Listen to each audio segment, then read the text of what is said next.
Jay here for Stretford, Paddock. England 1, Spain 2. Sorry, apologies, I was caught a little bit unawares there. I'm just sort of watching in the background as the Spanish team collect their winners' medals. England obviously losing the Euros final. It was a step too far, as we've said there on the thumbnail, for England. And let's have it right. The only real thing I care about is the fact that Scotty Motty and Luke Shaw aren't collecting winners' medals, and I feel for him. Luke Shaw, the big question mark whether Gareth Southgate should have took him. Obviously played in the last stages, started tonight, did very well. Scotty Motty has been phenomenal this tournament, but it just wasn't to be. Joining me is Scotty, Dave Scott. Scotty, you sort of said earlier on, we were chatting, and you were like, you felt that this game was lost before it got to this game because of Southgate's sort of lack of building momentum. You felt that you should have sort of got into this game on the back of a run of good games rather than one good game against the Netherlands. I think so, and I think that because we got through a lot of the rounds, maybe riding the luck or getting last minute penalty decisions, overhead kicks or questionable penalty decisions and stuff like that.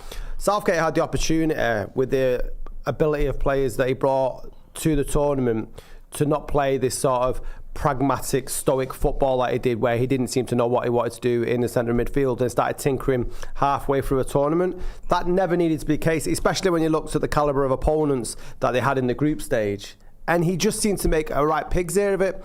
And there'll be fans out there, maybe the FA, who say, oh, we got to another final and we should celebrate that. It's like, listen, if you look at the teams that he faced, all of them, and Netherlands are a bit of a busted flush as well because they're not that good, and especially the ones that the team that we faced the other night.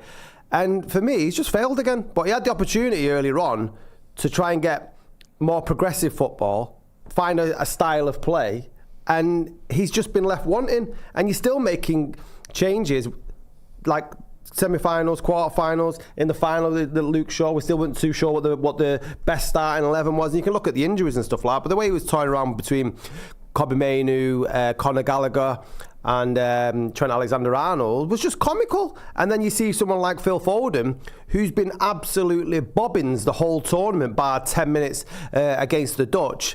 But he persists with him for no reason at all. If you're not getting the best out of him, try somebody else. Because I tell you what, when you've seen Cole Palmer come on, every single game he's come on, he's made an impact. Every time you've seen Watkins come on, he's made an impact. And yet them players, undeservedly so, are not getting enough game time. And I said it during the watch along with you and Nathan. I said, Harry Kane, he's a spent force as a striker for England, and you can say, yeah, he's got a record and stuff like that. Listen, Alan Shearer had an England record for a long time, but at some time he had to say, it's not, I can't do it at this level anymore. And by having him on the pitch, I think you said it, he's a passenger. Do you know what? I said it 10 minutes in. I said, I don't want to be melodramatic, but already this game looks like it's passing Harry Kane by and he looks like he's a passenger, and it doesn't suit him. And I wouldn't have even minded if we'd have had someone like Bellingham or Foden as a false nine and had an extra midfielder in there. Genuinely, I wouldn't have minded if you stuck Cole Palmer in for it instead of Harry Kane and not had a striker, because almost similar to United in the FA Cup final, I just felt like we were getting outclassed in midfield and outplayed.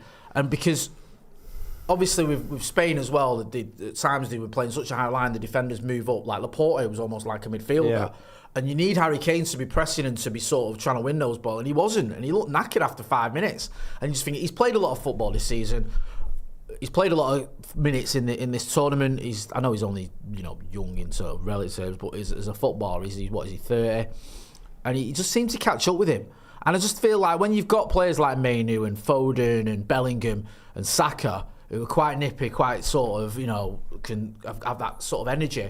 And then you have him, he just sort of stuck out a little bit, and he seemed to sort of, it seemed like it was a game too far for him. And I think Nathan Ellington in the game was saying it would have been a massive call to not start him. And I kind of understood that, because I think he scored 3 goals in the tournament, he scored 4 goals for his club, and he's obviously England's top scorer. But I honestly would have changed it at half-time. I think you could have changed it at half-time. Yeah. I think you could have gone, look, not your night tonight, Harry, and come out for that second half with a change system, with another. Because then what happened was, you came out in that second half. I'm not blaming Harry Kane for us England conceding, but you came out, Spain scored straight away, then you're chasing the game. Yep. Then you make the change. Then you're making a change when the game's getting away from you. And I know we got back into it with Cole Palmer, but we could have had Cole Palmer on that pitch for the start of that second half, and we could have got at them. And it could have been a different game. And that's the one frustrating thing for me. And I sort of understand it because I feel like there was always that element of loyalty with Gareth Southgate, and I know he's edged away from it slightly with the likes of Maguire and the likes of Marcus Rashford, and to a lesser extent Jack Grealish, certainly with Jordan Henderson as well, where he's moved away from some of the core players that he's always backed. But sometimes as a manager, that's the difference between winning a trophy and not winning a trophy. You have to just go, sentiment goes out the window. Fergie did it. Yeah. Ji-sung Park was absolutely phenomenal against Barcelona in 2008 in that semi-final. Doesn't get in the squad for a final, and I know that sounds sort of heartless, but you know that's the sort of differences that sometimes it can make between winning a final and losing a final. There's a part of me that feels a little bit philosophical about this, though. I get your point. We should have got into this game better with a bit more momentum. I feel like in the cold light of day, we weren't going to win tonight. I feel like going into it now, unless we'd have done that weeks ago or whatever, which we didn't. I feel like now, watching that Spanish side, looking at Southgate, looking at Del Fuentes, looking at the players they had, the way they were passing it around together, even when they lose Rodri, which should be manna from heaven. No one likes to see an injury, but they're basically losing their most influential player. It didn't faze him. Fabian Ruiz steps up. The kid who comes on steps up. It's just like, it doesn't matter. It's like when, horrible to say this, but it's like when City lose De Bruyne and Bernardo Silva or whoever steps up. Do you know what I mean? And you're like, for fuck's sake, they're going to win the league again.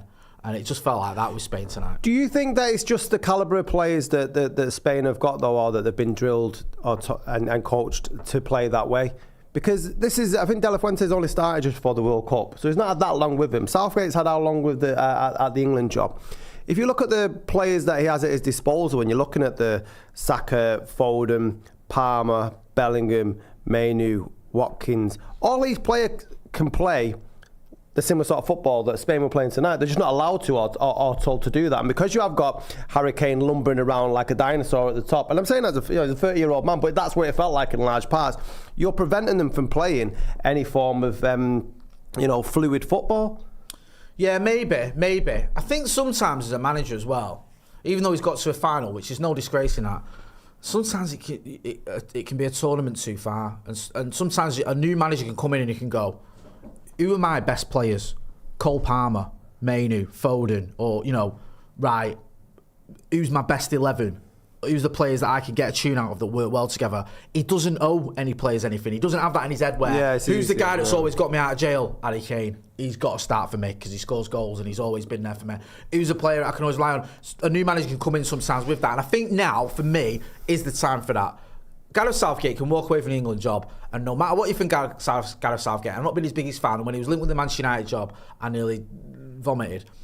But he can walk away, he can go, look, I got to a semi-final of a World Cup, a quarter-final of a World Cup, and 2 European Championship finals. That is no disgrace. That is literally, in terms of what you've done and where you finished, the most successful manager England have had since Sir Alf Ramsey. Absolutely nothing to be ashamed of. You can hold your head high, walk away from the job, go into punditry, or possibly going back into management at club level, and there'll be a lot of clubs that'll offer you jobs. You won't get the top job. You're not going to go to Manchester United or Liverpool or City or whatever. But there'll be clubs that want him because of his stature and all the rest of it, and he'll always get a lot of praise. But I feel like now you need a manager who's going to come in with fresh ideas, fresh sort of energy. Yeah. Gareth Southgate, to me, even now we're looking at him being interviewed during this tournament. He looks a little bit jaded. He didn't seem to quite have that zip and energy and sort of almost happiness and joviality that he's had. He's always been quite good with the press, Gareth Southgate. I mean, with the media. It's probably his best trait. He's handled the media very well. He got them on board almost immediately as soon as he took over as England manager. Do you remember when the team news was leaked from his pad? And he was quite clever about that. He said, look, you guys have got a job to do. I don't blame you for reporting it. I'm sorry to see you getting stick on social media. I've had stick on social media. It ain't nice. And everyone got on board with that, didn't they? And thought, oh, fair play. Yeah. You know what I mean? He could have made it an us and them thing for what you're doing, don't you care, but he didn't. He's always built his nice relationship with the media. And if by and large they've got on well, I watched him and it's like moaning about pundits having a go. You were a pundit. You had a go at the England team because we've got the footage to show us that. It happens. You can't expect all pundits to go, that was a magnificent performance against Slovenia. I can't believe that England were how great they were getting that draw or whatever it was. Like, they've got to be honest. So there was just that little bit of prickliness, I feel. A little bit of he just didn't look like he was quite as energised as usually is Gareth Southgate. And I don't know, I feel like maybe he's sort of realised that this is it for him. Well, in many ways, it was uncharted territory, wasn't it, for him to sort of face criticism? Because every tournament he's done better than usual for England, getting to like the latter stages or to the final. So when he was sort of put on the back foot, when Lineker or Cole started slagging off the style of football, it wasn't just blamed at Gareth Southgate, it was at the players as well. Harry Kane not doing his job correctly. But he does seem a little bit bewildered with it, and for me, I'd rather see a different manager come in, rip the rule book up as to what's been set there, because I go back to the Spanish team. They weren't chasing an identity into this tournament. They had one at the beginning of the tournament. He's had enough time. He's had the same amount of time as every other international manager to be able to get that team to be performing with some sort of style, strategy and tactics. And yet 2 games in, we were saying we've not found a replacement for Calvin Phillips. I can't defend that.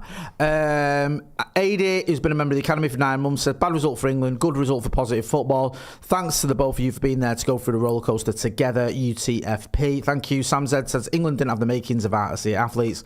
Anyone who does a Sopranos reference is my new best friend. Saya Reguera says, it's been 60 years, believe ain't winning shit. SK says, it was literally just tactics. Kane didn't press and dropped too deep, letting Spain just play high up. We had options. Abhinav Verma, commiseration, lads. Do you think at the very least Tony should have come on straight after 1-1, go long ball and corners and other set pieces? I thought we wasted a lot of possession with Pickford just booting it up, man. Just kept booting it out of play as well. It just, that was so dumb. That it really was. It reeked of desperation. Do you know what I mean?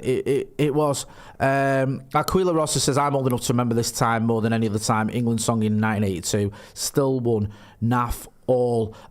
G-Dub says Cucurella was quality. Yeah, he was quality, to be fair. I think, was it Gary Neville who said, you know, I can't see Spain winning anything with him at right back. Left back, sorry. That was idiotic. Heaven Soul, watch along for the pre-season game tomorrow, Jay. Yep, anyone from Paddock flying out there for the game. We're not going to be out there. I think me, Joe and McCullough are going to be here for tomorrow night, though, for the game. Or tomorrow, it's evening, isn't it? But we will be in pre-season in the US. So yeah, we'll be there for that. G-Dub also says Rodri would have stopped Palmer's goal, maybe. Brian Casey said, gutted for Cobby, arguably England's best player, deserved better, and great to see Shaw back on grass for 90 minutes. Importantly, United back tomorrow. Abhinav Verma says Walker was a passenger. I thought Walker did all right tonight. I think there's a few fingers to be pointed at certain players who probably should have done better, should have stepped up. People in the chat are saying Mainoo's getting stick on Twitter. He's going to get stick because people want to have a go at your Manchester United players. But you're not blaming, or you can't blame the 19-year-old who had a very good tournament when you've got players who are playing in their 3rd tournament for England who've done fuck all in any tournament. Yeah. Excuse me, for England. So always remember, United are always going to be the ones that people love to have a go at. Scotty, if Gareth Southgate quits, which I think he might do, how do you think he'll be judged? How do you think he'll be looked at? Oh, he'll be celebrated, I think. I think he'll be revered for being England's best manager post Sir Alf Ramsey. That's because of the positions he's got to in tournaments. And if you're judging him based on that and that alone, then yeah, he's had a good time. But I've not been enamoured with any of the football that I've seen England play underneath him at all, really. No, I think there was a spell I liked it in 2018. Yes, it was an easy run, but I like the whole fact that we got to that semi-final in the country. Everyone seemed to be behind it. It was quite a good summer, that. The last World Cup frustrated me, the France game, don't get me started. And I think in this Euros, the sad thing about this Euros is, on paper you've got to a final. And there's been some moments, the last minute equaliser, the penalties, the game against the Netherlands, but by and large England have underwhelmed, and that's the frustrating thing, because I think there's a great group of players there, and I think you look at Spain, you look at Dani Olmo, and you look at Yamal, and you look at Nico Williams, and you look at Fabian Ruiz and Rodri and that, and they've got quality, but England have got quality. And I think there's a manager there that can tap into that. And I think that's what you need now for me. Get a manager in who's got a sort of an idea and a style. I don't know who that's going to be. If they stick with an English manager, maybe it will be someone like Graham Potter.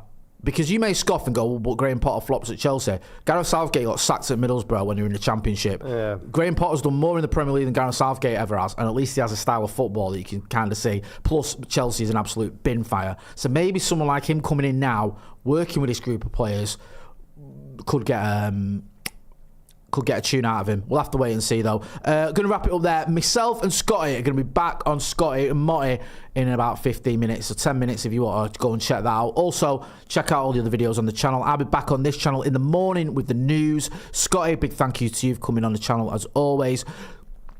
Big thank you to everyone who got involved in the chat and the comments. Wasn't to be for England. Second successive final. Second successive loss. Euros final, I should say. But at least we've got coming, mainly. Thanks for watching.